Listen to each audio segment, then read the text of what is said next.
But this guy drives a Tesla truck into front of a Trump building in Vegas. I think it's a hotel. I'm not sure what the building looks like in Vegas. I didn't see it when I was there. But he left it there, and then, of course, he sets off an explosive, and it blows up. Well, right before he set it off, there's footage of him shooting himself. Like I always say, I wish these two assholes would have killed themselves, made it painful, before they decided to take innocent lives. There was a nightclub, a shooting outside of a nightclub in New York, in Queens, New York, on the 1st at 11:30 at night, so almost the 2nd. This is last night, I believe. Came out today, the story. So 3 to 4 men, not one driving a truck, not one who pulled in with the Tesla. 3 to 4 men shot in a crowd of people out in Queens. 10 people were injured, ages 16 to 20. You might think, what were they doing outside of a club? Apparently it was an all-ages club, and they were having a private event. Welcome to Stay in the Gray podcast. We explore news that gets people talking by blending comedy and controversy. The banner, feel the sword, shadow screams unheard.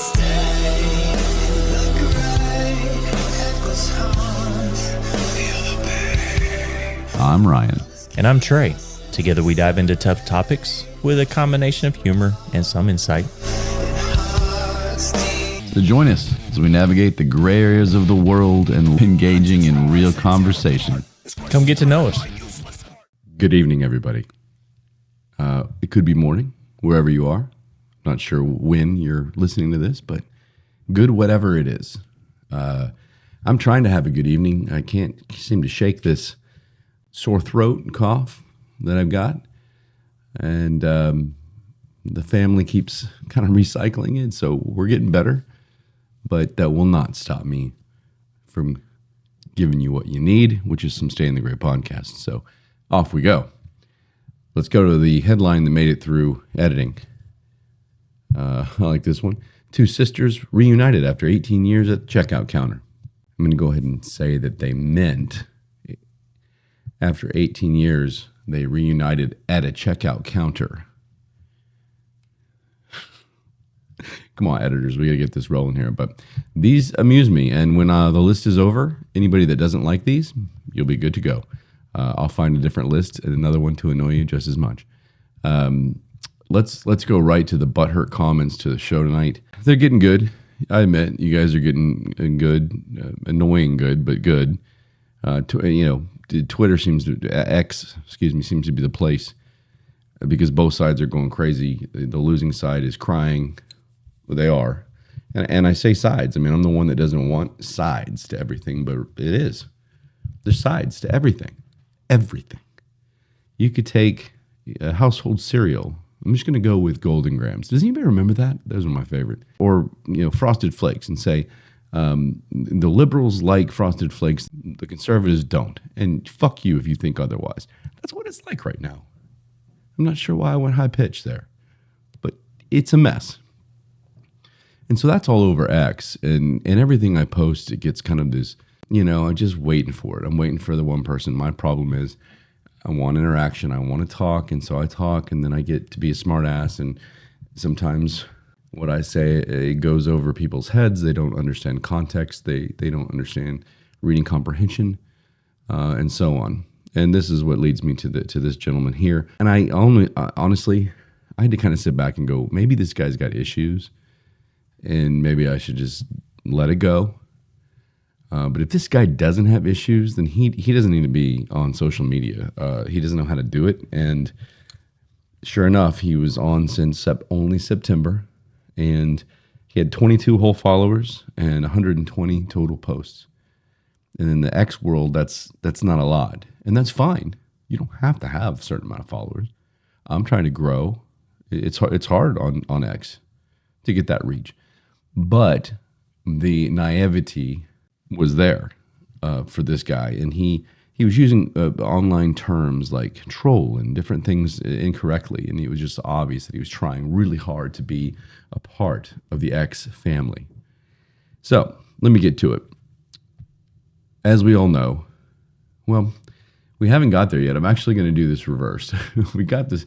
The story we're going to talk about tonight, sadly, it has to do with another truck plowing through people.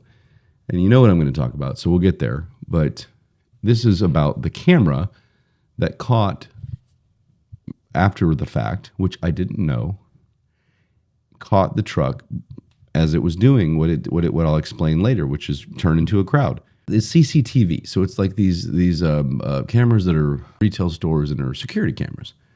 Well, this one looked like it was just really covered a expansive area, and I was questioning that, and I was also questioning, and I get it, I missed the part where they kind of showed the side of it where it was on a security a tape, and for all I saw was the part where it was just following the truck, and I said, well, how'd they know that was the truck?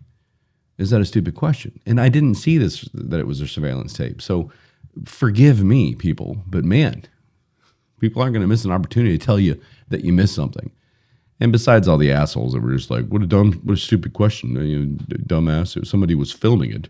I have more questions. How did somebody get access to these, what seemed to me like important tapes after such a tragedy? Such a catastrophic event where a truck plows through a bunch of people. It seems like those tapes should be a little more secure. And this came out very quickly. So I was questioning that. And this guy, first off, I don't know why everybody thinks they're CCTV professionals.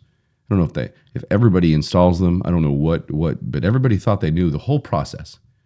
Oh, it happens all the time. Well, really? Do you know? Are you a CCTV employee? Do you work for them? Or for the companies that produce them? I don't even know. But anyway, this guy comes on and he just immediately tries to respond. And I said, well, yeah, but, questioning the size of these cameras and, should somebody, and he just all of a sudden went off and he's like, are you just a troll or a Russian bot? And it just like my head, I said, wow, I thought for once I was going to have a conversation with somebody.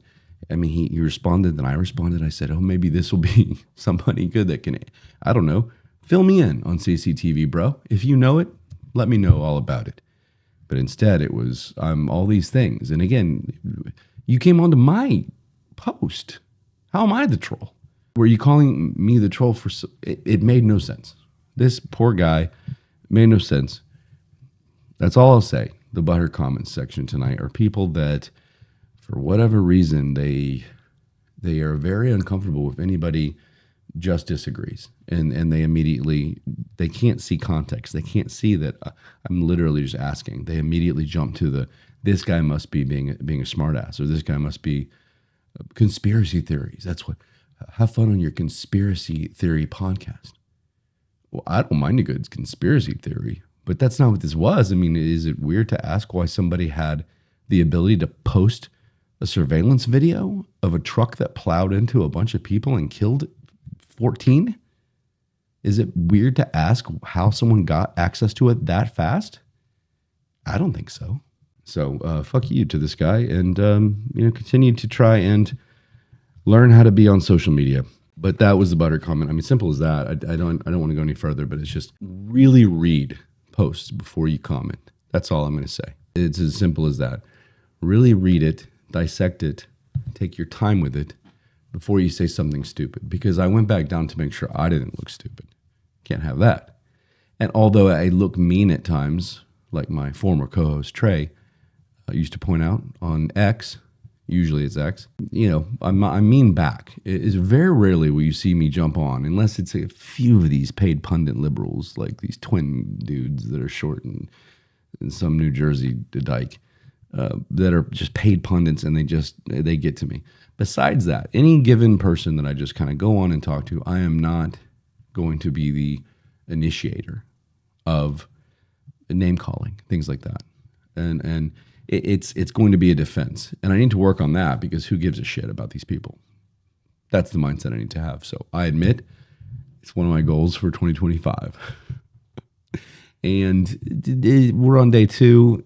It's maybe been a little better, but I can continue through this new year and in through 2025 to get better at not responding in a mean way to you fucking assholes. Let's move on to news.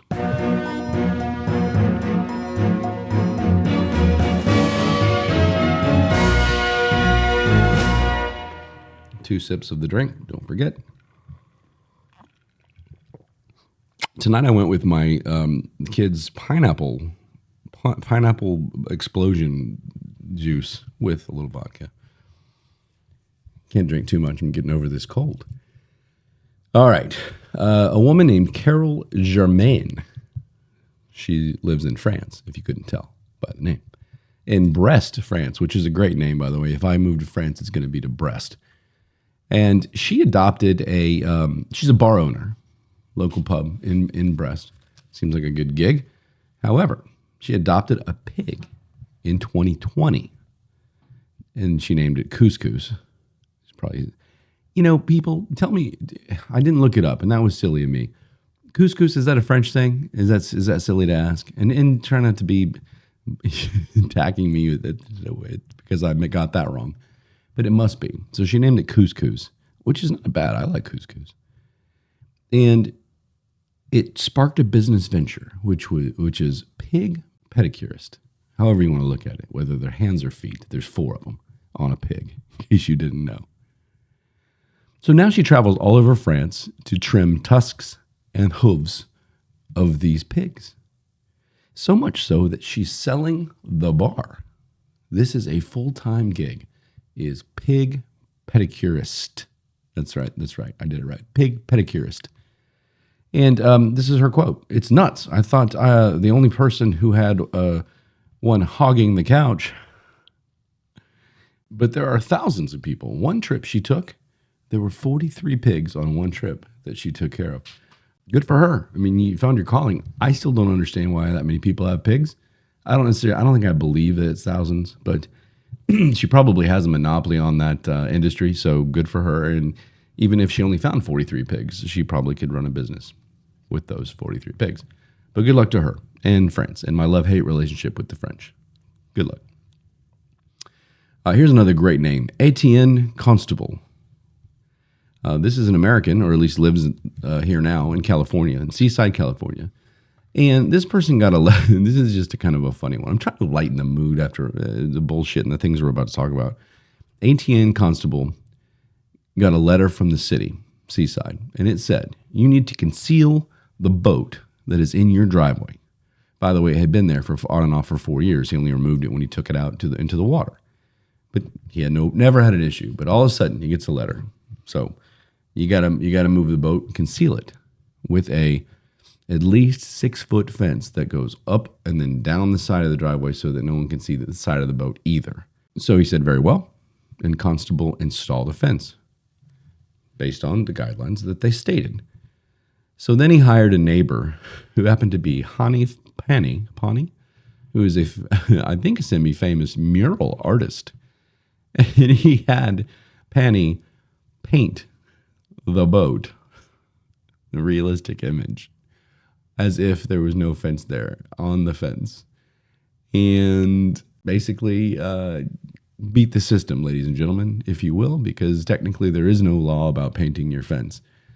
Maybe now there will be. But the city manager said, I actually admire the work. I love art. The only action that I'll take will be a high five. That's thinking outside the boat. I had to do it. Let's move on. This is an interesting one that actually does play into things. So anybody heard of Joshua? It's either Gillies or Giles. I knew a Giles back in high school, and I think that may be it. But he's a Christian prophet. That's what he's a self-claimed prophet, I believe, proclaimed. And he predicted Israel, the Hamas attack, but he predicted it in 2020, and he got it pretty accurate. So he's one of these that has a lot of things that he's gotten right with his predictions. My first response, he says that this was in 2020, and that's why I was kind of like, okay, cool. If you said it a month ago, I'd be like, well, no shit. He said 2025 could usher in a new era of war for the world that we've never seen. And right off the bat, again, you say, well, I can predict that and hope it, and not hope, but know that there's a big chance of it happening with the way things are going. And so you look at some of his predictions, the Hamas attacks, like I said, The terrorist activity that we've had on U.S. soil and abroad, he's gotten a lot of those correct too within days of each other. So it's impressive. I mean, the good news is he's also predicting some cures for some medical issues, and one of them is certain forms of cancer. So I hope he's right there. I don't hope he's right about the war, the world war, but I hope he's right about us curing some things, because with all the money we have and all the technology, we should be doing that shit, not half the crap we do as a government and as different world governments. But it's up to you. I don't know if you believe him, but he wrote a book. Just look it up. I don't have the title. Joshua Giles. And we'll see. We'll see what happens. But I'll tell you what, Russia's pushing back a little on Donald. And, of course, Donald's saying, I'm not giving any more money to Zelensky. And then Biden just signed him another some $1 billion to Zelensky. Technically, he can still do it for another 18 days or whatever it is. 18 days. Thank God. And it's just a mess. That's just one conflict, much less the other ones that are going on. But we're not talking about that tonight. We're talking about other conflicts. So let's get to it. Bourbon Street, New Orleans. I've been there a few times, and it's a delight. To a point. I think it's a delight to visit. I don't know if I could live around there and go there a lot, but obviously New Year's is one of their big events. It's a good spot to be for New Year's if you want to party. That's a better way to put it.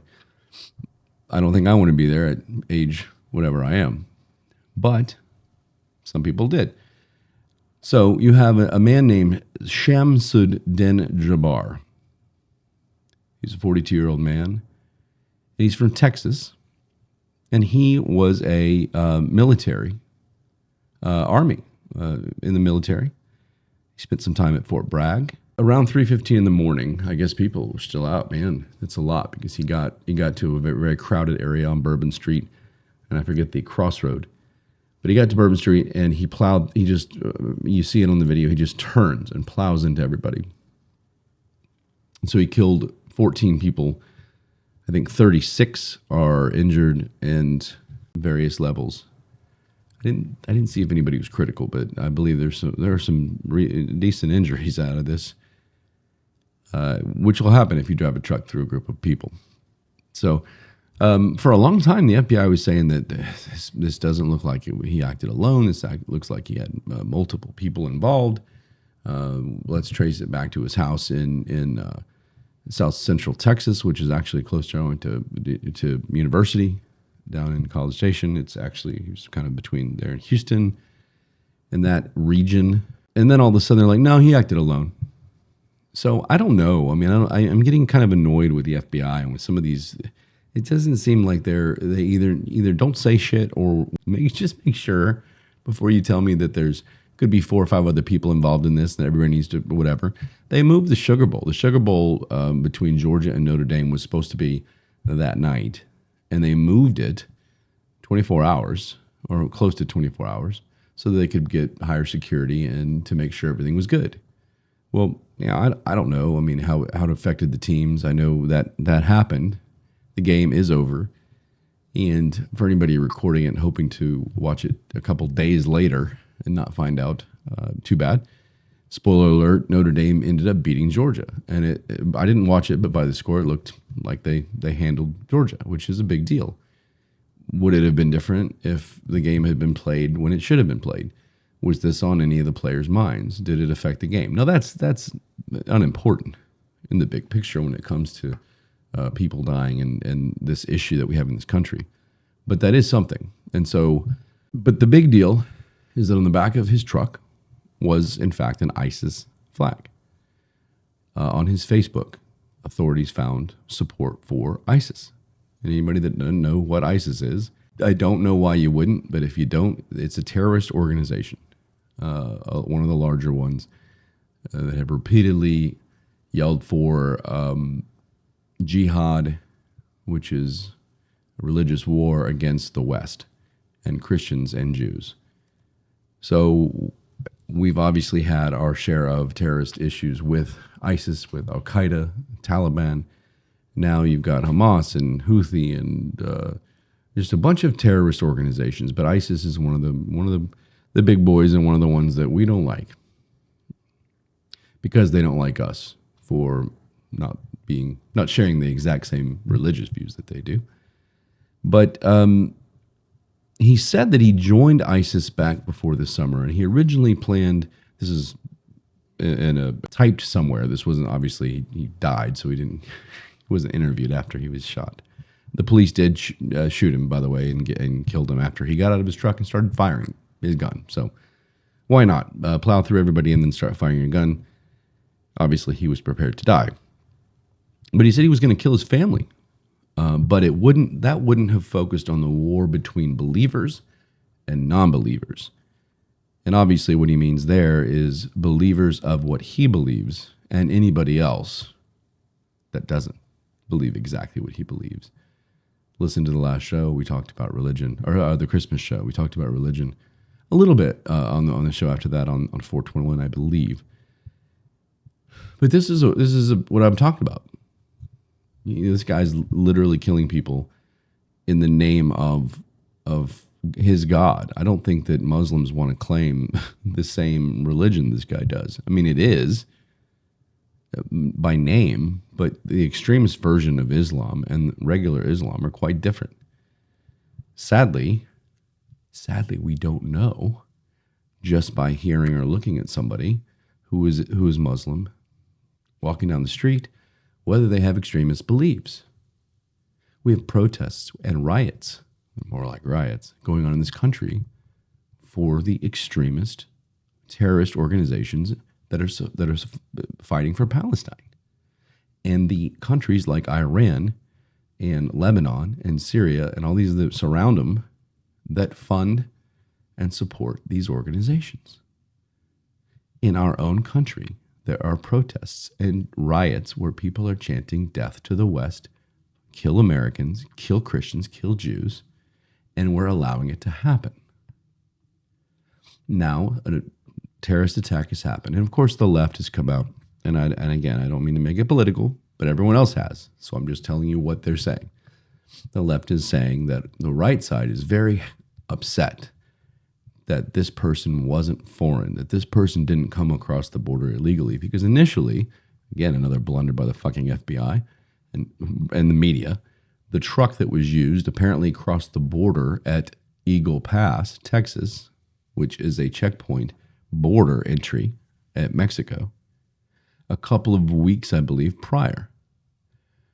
Who wouldn't think that this was somebody that came in illegally over the border if the truck checked out to have done that? Turns out that he rented the truck through Turo, which is a company where you rent individual people's cars that are willing to rent them out to you. And I don't understand why that hasn't been pursued more. Like, I guess maybe it just was a coincidence that the person he rented from had come back in from Mexico. I don't know. But it's been blown. That's been blown off, and no one's even touching that issue anymore now that that's been debunked as being the shooter being illegal here illegally. But he is claiming ISIS, and yes, he was born here, and that's not the fucking point. I'm tired of it. It's not the point. Right wingers, if you want to divide it up again, nobody's happy about this, and nobody's more upset that he's not here illegally. It doesn't. This guy's a piece of shit, and he's going to rot wherever you go to rot in hell for what he's done. It doesn't matter if he's legal or illegal. Everybody wants to make it about this issue. Everyone wants to make it about guns. Guess what? This guy drove a truck and killed 14 people. He didn't kill one person with that gun. Let's focus on that gun control, though, on the mass shooters. So anyway, so much here, and I'm just trying to go off, trying to give you the information, trying to give you the news. So Jabbar was also seen placing 2 IEDs at 2 different intersections. The FBI confiscated 3 phones, 2 laptops from an Airbnb nearby. It was also right next to a mosque, apparently. Not a surprise. And then, of course, like I said, the Sugar Bowl was suspended. The big thing for me is there's a lot of this here. There's this hate for the West, hate for the country, hate for our own country. Because a lot of those people that are at these protests and at these riots aren't Palestinian. they'll proudly fly that flag, Freudian slip. They will fly that flag proudly. They will tear ours down. But they're not Palestinian. They haven't been to Gaza. They don't know what's going on. They just want to protest and riot, which is dangerous because these are the same people that think they're going to be heroes and ride it on their high horse and do something stupid like this, which leads me to the next story. A guy named Matt Livelsberger is another military man. This one's active on leave from Germany. He's a Green Beret, and I'll get to that. He took and rented a new, little better than homeboy over here in New Orleans who rented a white truck. I guess for the purpose, he was probably the smarter one. But I think there's a little bit different meaning here with this gentleman. So Matt goes and rents a Tesla truck, one of those cool space age looking things that I thought Back to the Future 2 said every car was going to look like those. By 2015, that did not happen, and I am still disappointed and waiting for there to be more of these lovely looking cars. But this guy drives a Tesla truck into front of a Trump building in Vegas. I think it's a hotel. I'm not sure what the building looks like in Vegas. I didn't see it when I was there. But he left it there, and then, of course, he sets off an explosive, and it blows up. Well, right before he set it off, there's footage of him shooting himself. Like I always say, I wish these two assholes would have killed themselves, made it painful, before they decided to take innocent lives. They're coming at me and telling me that's inappropriate and that they should be spared or whatever the bullshit you've got. They should die, most definitely, and be eliminated because we don't need human beings like that. We need less of that. But anyway, it blew up, and in the car, in the ruins, I call them the ruins, the blown up car. There were 2 guns, fireworks, passport, military ID, credit cards, iPhones, things like that. This guy was a Green Beret, highly trained special forces for counterterrorism. Go figure. They actually said they were unimpressed by the rigging that he had done with the bomb system because it wasn't very good. It didn't do much damage. I think it minor injuries, probably from shrapnel. Say that right? Hitting people or something like that. But maybe he underestimated Tesla's walls or what the truck's made out of. But it didn't do much damage, thank goodness. So dumbass, you didn't kill anybody. You blew up a Tesla. Good for you, but you're no longer here. I only feel sorry for your wife, and if you had any children, which it didn't say. Poor family members of these people, these lunatics. Another one where the neighbor said, "Oh, he seemed normal to me." I just can't believe there's nothing that tells people that something's off with this guy. But either way, so he was in the army since 2006. He served in Afghanistan, Tajikistan, whatever, Georgia, the country, not the state people, and Congo. And he had 5 Bronze Stars and a bunch of other awards and things to be proud of in life. And I have no clue what the hell is going on with this guy at all. Now, the police, I believe this is the police chief talking here. I'm sorry. I've been sick. I did my notes as well as I could. He said it's not lost on us that it's in front of a Trump building and that it's a Tesla vehicle. It doesn't take a genius to see what this guy was trying to do. Trump and Elon, this little buddy that they've got going on. And by the way, I haven't heard shit about this argument we've been having about the H-1B forms. There's been too many mass killings in the world and more so in our country. So we'll get back to that, Elon and Vivek, because I haven't forgotten about that. And I think it's something that we should talk about. I always want us to make the country better. And if you guys have the way to do it, let's talk. I think we need to adapt it a little bit, but we'll talk. He said, but we can't obviously point to a particular ideology. He's basically saying the right things. And obviously there's a connection there.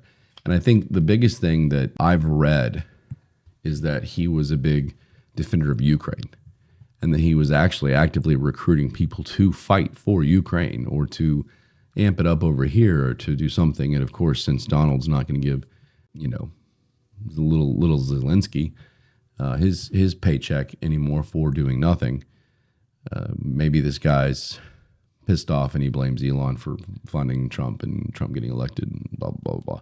So that's the most I've read on a motive besides just not liking Trump and Elon, but no one kind of saw it. But here's the deal. Both of these guys, both of these killers, the one in New Orleans that rammed a truck through everybody, killing 14, and this other one, he technically wasn't a killer because nobody died except for himself. Again, I'm glad he died. But he tried to, so it counts in my book. Both of these people were Army veterans for our country. And both spent time at Fort Bragg. It used to be called Fort Bragg. Now it's called Fort Liberty. It's in North Carolina. And there wasn't an overlap when they were there, which is weird.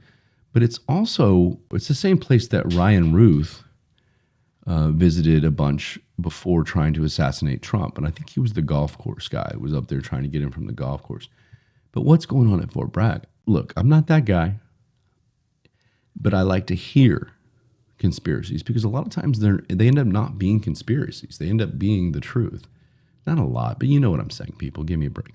But if that's coincidence, that's quite a coincidence with all the military bases in the world. And these three, and I think there was another one that I read, rolling up through Fort Bragg in North Carolina.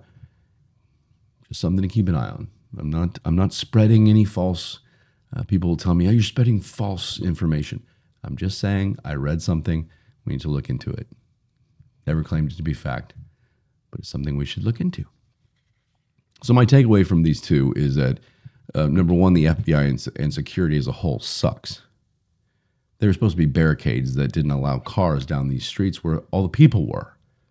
In the video, in witness account, this guy literally just drove around the the barricade and just went.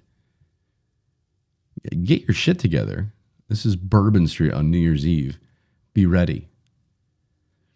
Then they showed a video of the response, and it was like these assholes were all in a circle together talking. That's probably not the best for you to be doing if you're supposed to be policing an area or security of an area. They all took off towards the crash. Well, if you're all over here, then what's over there? Anyway. Number two, the FBI is hiring a bunch of idiots because whoever their press secretary or spokesperson or whatever label she has, first off, she looks scared to death to be in an interview, that's great for somebody that's been chosen to speak to the media. I'm so fired up. She called this an event. We'll look more into this event. Is it really an event? She was unwilling to call it a terrorist attack. She was unwilling to call it a killing spree or anything that it was. She called it just an event. Just an event. I guess we should get used to it. It was just another event on New Year's Eve. I don't know why that irked me so much, but I think she should be fucking fired. My last one is this country obviously has an extremism problem. Obviously. And on a lower level, it's the far left and the far right and fuck you, and everything's extreme. Everything's extreme. No one's willing to talk in the gray like I want to. Some people are. I'm saying nobody, and I'm embellishing, but a lot of people. Then you have a whole different level, which is this. People are hurting other people. On behalf of what? Because you think you're right. That's what it all boils down to, whether it's religion, whether it's politics, whether it's whatever. I didn't even get to the story about the CEO of the health insurance company shot, and people are like cheering it on. Yeah, let's murder people we don't agree with, or that was aware of something that one of his workers did. Or I don't even, like I said, I haven't done that story yet, so I don't know enough. But these are the same people that no death penalty, no. But then they're cheering on somebody taking it upon themselves to shoot somebody in the park, in Central Park. No, I'm not buying it. So the extremism issue has to stop, or people are going to continue to die. And I'm going to be afraid to go anywhere. My wife is terrified to go anywhere where there's a huge setting. I was in a movie with my kid, his first movie theater, and the whole time I'm looking around like, what's that guy doing? He looks pretty shady over there. He's got a damn trench coat on, and it's 65 degrees. No joke. And you look around, and it's this mindset. God, when I was 16 and taking a date to the movies and hoping to, get that handhold, get that sign that it's time to roll. Think about any of that.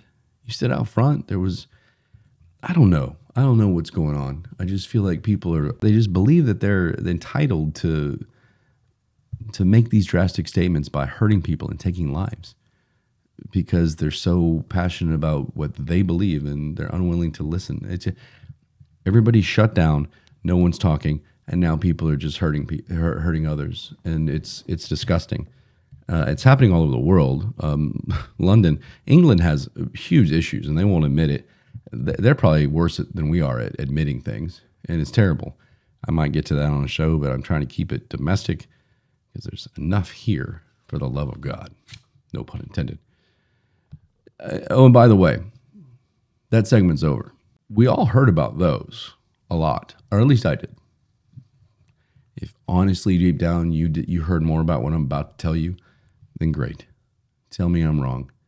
But I happened to scroll by something and saw this tucked away in a Facebook feed that I heard nothing about this except for just passing through and seeing it. There was a shooting outside of a nightclub in New York, in Queens, New York, on the 1st at 11:30 at night, so almost the 2nd. This is last night, I believe. It came out today, the story. So 3 to 4 men, not one driving a truck, not one who pulled in with the Tesla. 3 to 4 men shot at a crowd of people out in Queens. 10 people were injured, ages 16 to 20. You might think, what are they doing outside of a club? But apparently it was an all-ages club, and they were having a private event for the birthday and life of Terrion Mungo, a 16-year-old who was shot in Brooklyn last year. It was his birthday, and they were having an event to remember his life. So 3 or 4 people ran into a crowd and shot at everybody. Fortunately, I don't know how it happened, but all 10 of them survived. There were 30 plus. That would be more than 30 shots fired by these 3 or 4 people. The mayor was immediately saying, this is not an act of terror. There's no connection between what has happened in this country in the last day to this. There's no room for this in our city. All the cliche bullshit. Why did he feel he had to say that, number one? And number two, why are we not hearing about this story? It sounds just as bad as the other stories. The death count in the guy in the truck was worse, but it sure seems like this could have been up there. Thank goodness they didn't make it inside the club. There were 90 people apparently inside the club. And I'm going to go ahead and say it again. You know what I'm going to say?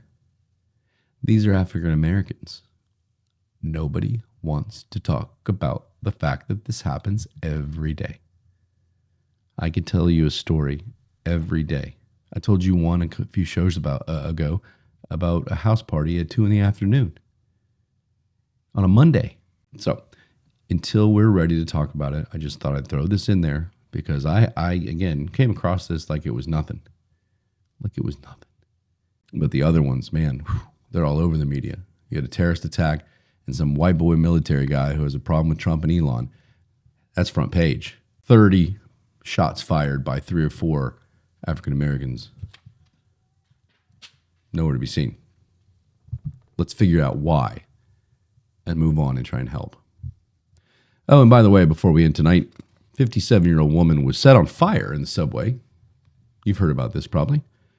We heard all about it. Sebastian Zapeta, 33. He was deported in 2018, by the way. He was a Guatemalan illegal immigrant. Somehow, some way, he's made his way back across illegally. And now, on a random day, he decided he was going to set a woman on fire and kill her. It's awesome. Also, there was a random man, I don't know if you saw this one, pushed by another random man. They didn't seem to know each other. Right in front of the subway as it was approaching. Like 2 seconds before it. It just ran up and pushed him, according to the surveillance cameras. My CCTV people tell me how that works. At 1:30 p.m. in the subway in New York City. on New Year's Eve. And the suspect is unnamed because they haven't charged him yet. And so it's kind of like until they charge him, they can't. But he had a record of assault with weapons, wrestling cops, evading arrest, armed robbery, etc., etc., etc. Another one of these guys.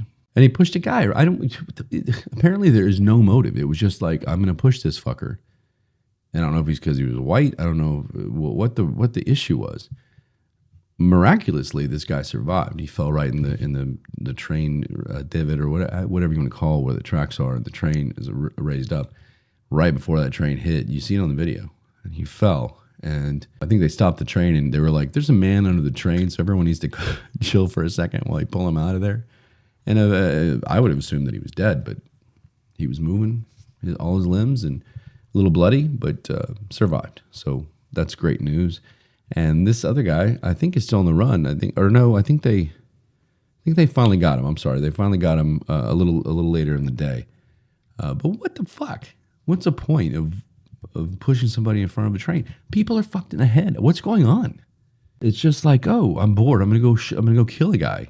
So we've got 5 stories tonight. 4 motives, 1 non-motive, 1 half motive. You know, it's all over the place. But the big thing is, for some reason, they're not feeling like this is that big of a deal.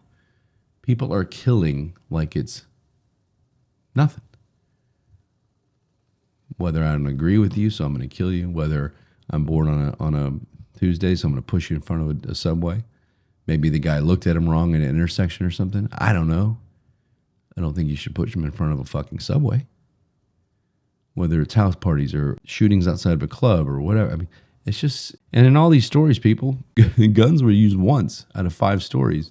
Yeah, the guy, after he plowed through, got out and started shooting, but that wasn't his initial intent. He drove a truck. The other guy tried explosives in a truck. One person set somebody on fire, and one person shoved the guy in front of the subway. So don't tell me it's all guns, and don't tell me people can't hurt without guns. 4 of these 5 stories could have taken place without guns.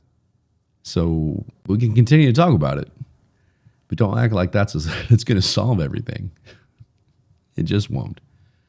So that's it for tonight. I mean, it's just depressing. I don't know. You know, I thought about trying to find something upbeat to end with, but I've gone on long enough. I gave you some facts. I gave you some opinions. I don't know what to do about the extremism. I'm sure I'll get more into it as things develop overseas between Russia and Ukraine. I think there was another defensive of Israel. There was something going on with Houthis or some shit going on, and they were protesting about Israeli attacks. And there's a bunch going on. So there's no shortage of things to talk about. And I'd like to eventually, hopefully, get away from politics and back to kind of what Trey and I used to do, which is give you fun stories. And then we'll talk about an issue, but talk about it to where it's not going to like make everybody butthurt. Have some people come on. Have some people, which I plan to do, have some people come on with different mindsets. And let's talk. And I feel like I'm going to have to show you how to do this. I've been preaching about it. Let's just talk. But I feel like I need to have you listen to me with 2 people who don't agree with me and show you how to talk like a normal human being and with no violence. Seems pretty simple, but apparently in this country and abroad, it is not. So I hope everybody did have a safe New Year's besides these stories.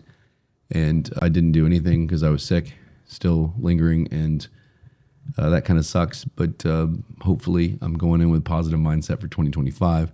I'm going to keep hitting this podcast hard because I really do love it.